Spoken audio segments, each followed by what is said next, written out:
aking baon, peanut butter sandwich and chicken salad. Yan. So, ang aking kape.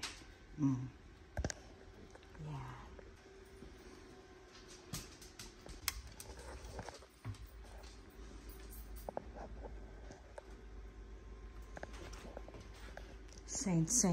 Saint, come here right now.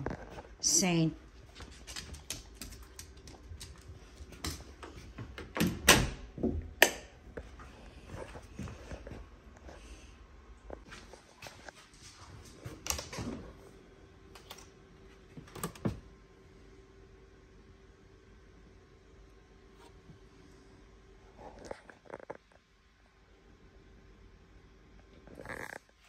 Chicken salad. Sarap yan.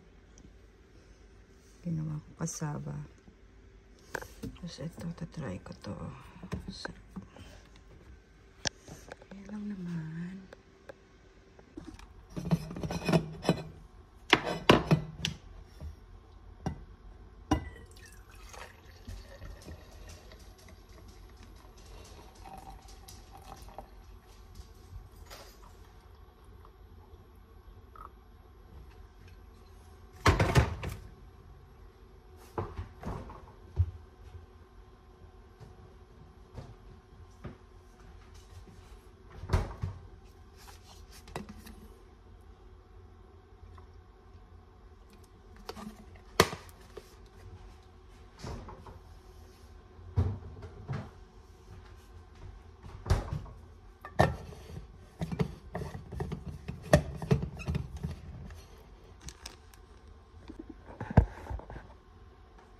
So, maaga akong pumapasok para maaga din ako makauwi.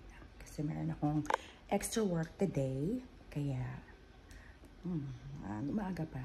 So, I wanna be there early para matapos ng maaga, diba? Pero kung aalis ka minsan, ito, yung dalawang to, ang nakakalungkot kasi maiiwan sila. So, Cobe, come here, Cobe. Come here. Good boy naman to eh. Good boy yan eh. How about Chain?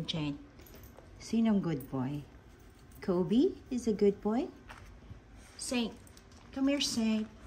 Come here, Saint. Come here, Jane. Jane, yung love yan. Love ko naman yan. Mga yan eh. Yan. Oh. Yan, lagi yan nakaabang sa akin. Alam nilang mami nila, nakakain na yan sila. Pinakain ko na. Maginaw sa labas. Ang bukang liwayway. Yan yung mga flowers ko. Boys, I'm leaving na ha. See you later, boys. See you later, okay? Bye-bye. Para kaya to, darling. Baon ko.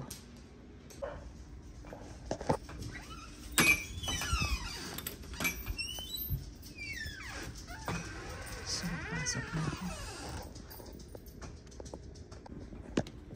Hey boys, see you later boys, okay? See you later. You can, come on, you can't go out, go inside, come on. Come on. See you later.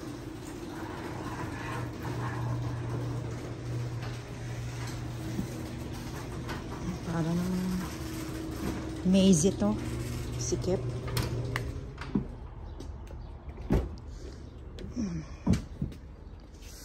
Okay. Sige. Mamaya na ulit.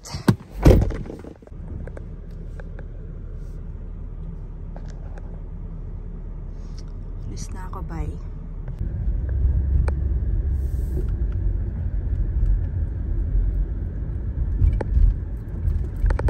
Maganda umaalis ng maga kasi walang masyadong sasakyan. Hindi masyadong busy. Minsan maabutan mong school bus. Monday kasi ngayon. So, yun. Pag naabutan mo yung school bus, edi hinto ka dapat. Diba? Ganun lang naman yun eh. So, yun. Dito. Napaka simple lang ng buhay. Pasok ka, uwi ka, mas bahala ka na. Anyway, so yun, ganun na lang iniisip ko pag uuwi ako ng Pilipinas at doon na kami for good. Gusto ko ganun din kasimple. Makakain kami ng maayos. Baka kami dalawa nga lang din ng asawa ko eh. Pero hindi pa namin alam kung saan. Anyway, ayan, yan ang mga buhay-buhay dito sa Amerika. Kailangan, maraming trabaho, pasok ka, ikaw na lang ang aayaw.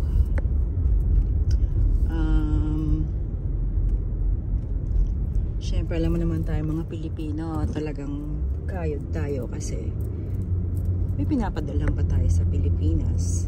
Nutulungan din, diba? Yun, yan o, diba? Aga-aga pa na. 6:51 in the morning. So, ayan. O, sige, mamaya na ulit. So, pag merong school bus, hihinto ka talaga dito. Kung hindi, huhulihin ka ng pulis. So, kailangan nakastop ka talaga. Yan. O, diba? Dumaan yung school bus. So, bawal talaga yun. Law talaga yun. Ito talaga dapat. Yung iba, makikita mo, iraran nila yung buong kasi delikado yun kung may mga tumatawid na mga bata, diba? So, kaya law talaga yun na you have to stop pag nag-stop yung school bus. Yun, diba? Ganyan lang naman dito mga buhay. Kailangan sumunod ka sa mga rules, diba? Sa mga laws nila. Parang sa Pilipinas. Sana sumusunod din tayo sa mga laws doon, diba? Yan. Okay.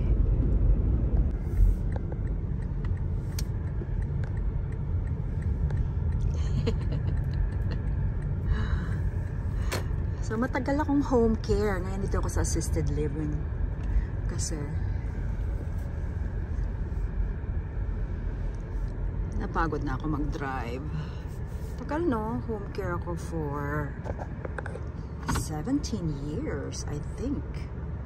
Or even more than that. Dito ba ako sa gitna? Ay, Diyos ko. So, ayun. Tagal na akong nag-home care as a physical therapist. Mga 17 to 20 years na siguro. Ay, naku, maginaw na naman dito. Ano ba yan? So, ngayon dito na lang ako sa assisted living. Diba? Chill, chill. Medyo magaan na yung trabaho. Yun lang naman pag sa home care ka is like a lot of paperworks. So,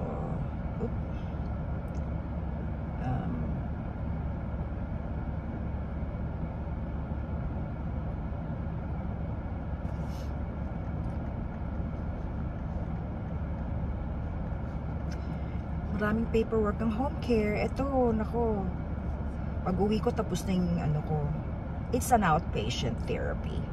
So, mas high level yung mga pasyente. So, maganda. At least nakita ko tong trabahong to. Ayun.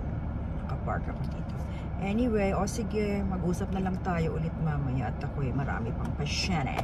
Okay, bye!